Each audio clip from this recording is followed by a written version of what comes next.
Était à Makala. Vous n'avez qu'à lui demander. Les mineurs ne se seraient pas retrouvés là-bas condamnés ou placés en détention préventive à Makala pour être libérés. Par la libération S'il vous plaît, monsieur le tribunal, vous parlez bien puisque c'est vous qui avez l'action publique. Le tribunal serait vraiment très content, très à l'aise de voir les éléments appuyant ce que vous êtes en train de dire. S'il a été condamné, donc il y a une décision de condamnation. Si vous la produisez, le tribunal sera à l'aise pour tirer les conséquences de cette condamnation. Sachez bien que le tribunal, contrairement au parquet qui poursuit, le tribunal est l'esclave de la loi. Et conformément à la Constitution, le tribunal ne rend ses décisions que conformément à la loi. Et la loi portant protection de l'enfant dispose qu'en cas de doute sur l'âge de l'enfant, c'est la minorité qui prime.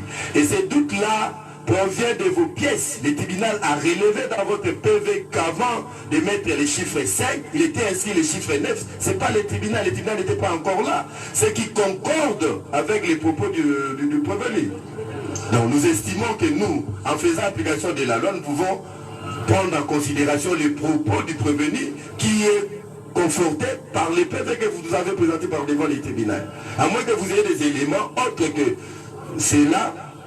Par exemple, tel que vous soutenez que c'est un repris de justice, il vient de la prison, vous prouvez au tribunal que oui, voilà la pièce qui atteste qu'il était à la prison, voilà ce qui est renseigné comme âge. Les tribunaux peuvent vous accorder même le temps.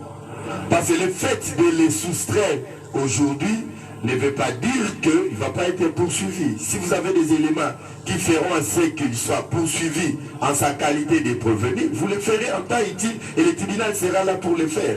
Nous n'avons qu'à respecter la loi. Nous n'avons qu'à respecter la loi. Le tribunal vous donne la parole si vous avez à redire. Je vous en prie, monsieur le président. L'audience est momentanément suspendue pour permettre au tribunal de souffler un peu. Voilà donc, mesdames et messieurs, vous suivez le débat ici à l'audience foraine organisée à la commune de Kalamou, où 45 prévenus Koulouna arrêtés dans différentes communes des environs, Bongo principalement, comparaissent devant le tribunal de grande instance de Kinshasa Kalamou. Ils sont poursuivis pour association de malfaiteurs, une infraction punie de peine de mort. C'est pourquoi la rigueur et la règle ici, le ministre d'État, ministre de la Justice, qui est là comme il a été partout, les audiences foraines sont organisées pour